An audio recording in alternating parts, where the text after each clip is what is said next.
welcome back to the channel, guys. We are working on food plots today. Came out last week, rolled all of our cereal rye, and now we're going to come back through and we're going to spray anything that we missed, and then also just any broadleaves popping through. Probably going to be a decent amount of grasses starting to come through, so we want to get everything kind of sprayed off. We got some really good ground cover now with that rye. Rain in the forecast looks like probably next 2-3 days, so it'd be nice to get this sprayed. Hopefully things will start killing off here, and we can come back through with our sorghum, clover, radish, and yeah, we are doing radish early this year, so pretty excited. We'll talk about that a little bit more when we get down there, but for right now, we need to get this four-wheeler unloaded and get the sprayer tank hooked up and put some water in and mix up some chemical, and we'll get on down. So we'll check in here in a minute.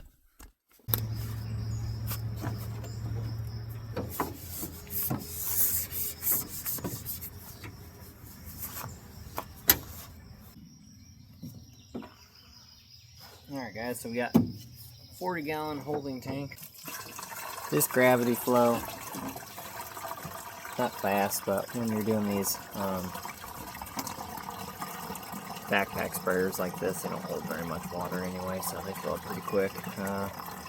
Bought this one 2 years ago, maybe 3 years now. One of those Chapin, I think that's how you say them. Yeah, Chapin, C-H-A-P-I-N. It's a battery powered one. It's pretty slick. Thing builds up a decent amount of pressure, and like I said, used it for almost 3 years now. Haven't had any issues with it. Batteries held up.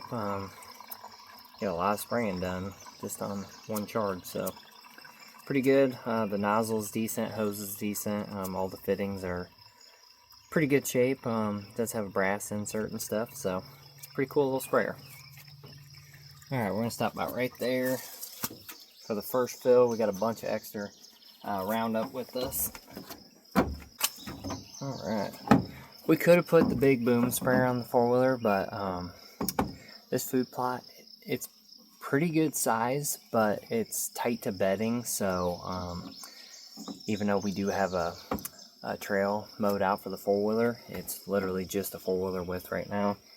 And that sprayer, man, it gets caught on limbs and trees and honeysuckle and everything else, so just for at least this year, we're just going to finish all the food plots with the backpack sprayer, and then later this summer we'll come in with a brush mower, and we'll really start cleaning these trails out so we can put that boom sprayer on.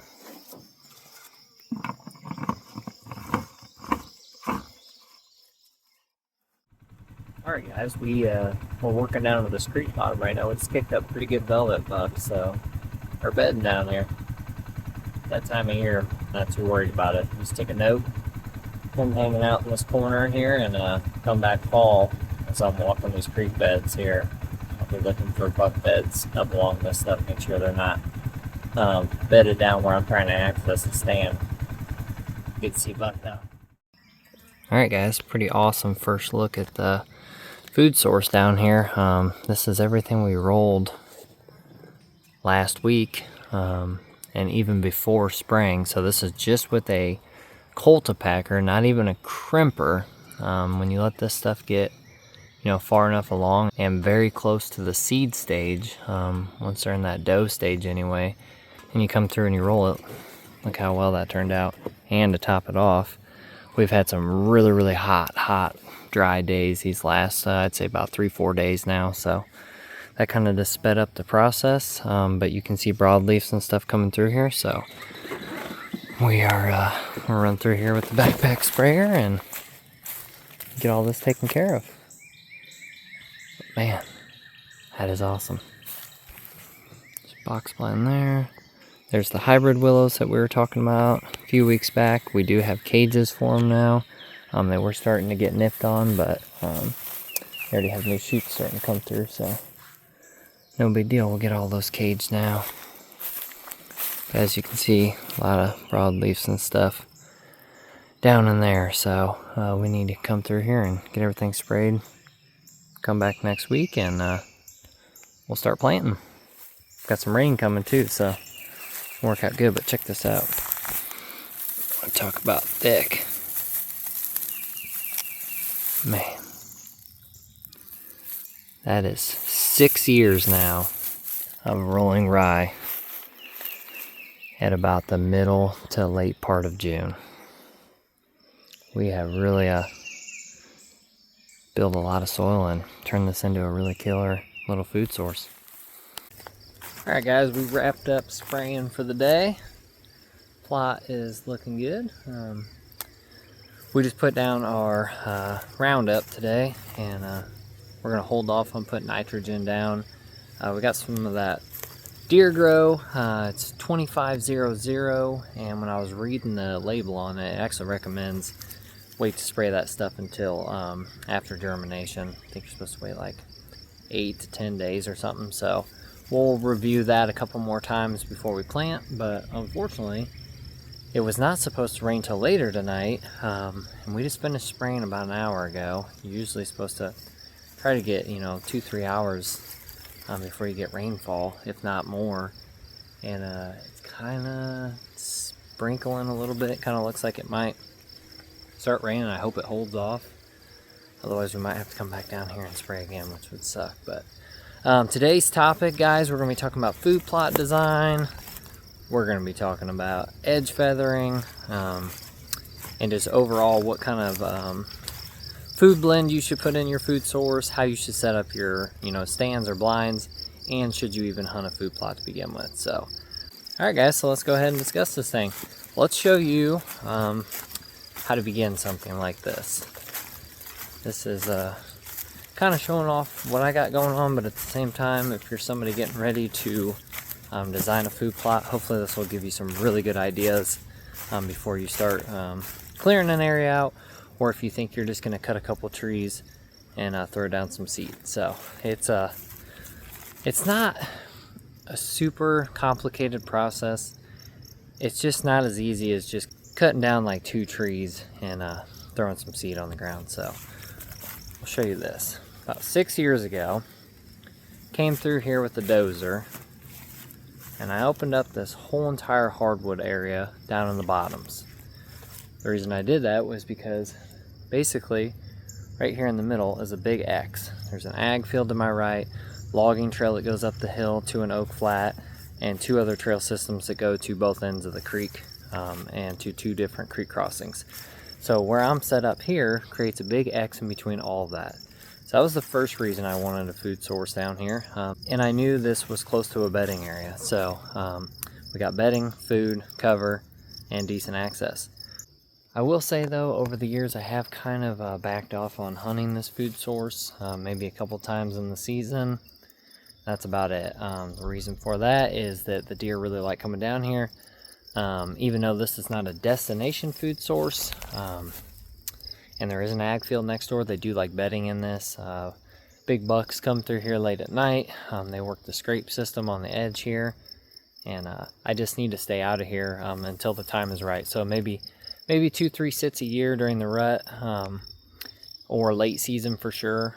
I'm kind of just using this as a pass-through plot, a place for bucks to feel comfortable and come through here and hit this food source and look for does, and just it just creates better hunting opportunities for me. It's kind of setting the stage. It's making me utilize trail systems on the way to and from this food source to try to capitalize on these big bucks. So one thing I've learned over the years, these food plots are amazing. Probably some of the best areas to see deer, and just to have deer kind of gravitate towards your property more or utilize your property more. Big bucks definitely tend to shrink their home range as they get older, so it's definitely something that I've learned to kind of create bedding and food all together. And after that buck hits like 4 or 5 years old, typically they'll start taking this area over. So I've noticed this year after year now, and each year it seems to get better, minus last year. We had severe drought, and the year before it was dry, so it was hard to establish a food plot 2 years ago, but the bucks were still here. But at the tail end of that year, we did have a few deer die off, and I kind of suspected maybe EHD, but wasn't totally sure. And then last year, 100%. we had a lot of bucks die off, unfortunately. Talked to neighbors too. So after 2 years of that, herd did kind of take a hit, and I don't have as many target deer right now, but everybody who has dealt with that in the Midwest knows that usually after you have a big herd die off, some of your best seasons are about to come. So we want maximum food here, maximum cover here, and we want these bucks to feel comfortable. And some of those bigger bucks, like satellite bucks that were in the area, that maybe some of these old mature bully bucks on this farm were keeping out of here, now they got a place to go. But check this out. So this is where everything begins, guys, is clearing an area out like we did. You don't have to use a dozer. Trust me, the majority of these trees I've cut down out of here, I would say 20, 25 trees. Could have been more, but definitely, with no exaggeration, 20 trees for sure. I cut out of here with chainsaw. Big trees, massive trees, huge hackberry trees, a couple walnut trees, a lot of heads trees, even dead ash trees. So it all comes down to clearing an area out, getting maximum sunlight. And this is the spot here we were talking about earlier this year, and a few years ago we were working on this back there. But check this out. This is unbelievable. I've already found a few bucks in here, bedded, velvet bucks. Had a fawn the other day. It looked like it just dropped, laying down in this. This is all native habitat because we came through here and we selectively went through and cut trees out, opened up the canopy, and then instead of turning this into a food source by clearing out the rest of these trees, we just let it go native. So now I've actually got screening and cover, and there's food in here. I mean, look at this. This is just volunteer radish from the other year. We got lots of native plants, flowers. We got a bunch of pokeweed. We'll walk through here. So a bunch of mare's tail and some itchweed, and probably, who knows, probably 40, 50 different species. Be fun to come through here and actually identify all of them. But it's just ample cover and food now. And so when these deer are working through this area, they're going to feel really comfortable, especially these mature bucks. We've been having a heck of a time getting them in close. They used to hang out on the edge here because this was all food plot. So they would walk this trail system back here, and they would kind of just work along this edge where this cover has been. We cut out a bunch of hackberry and stuff. So now the game plan is we're going to do the same thing down that whole trail system there to the creek. We're going to select cut a bunch of those trees back in there.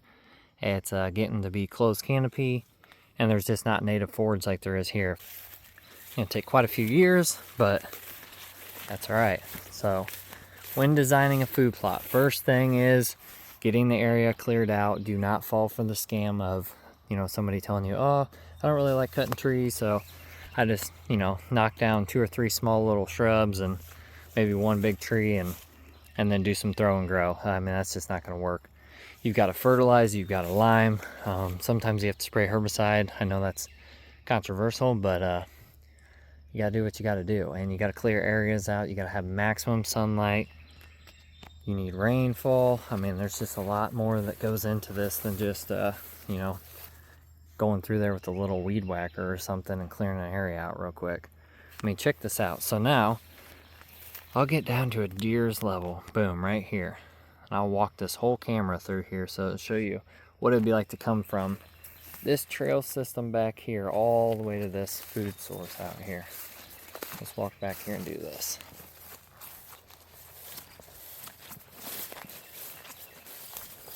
Remember, it's like this all the way through here.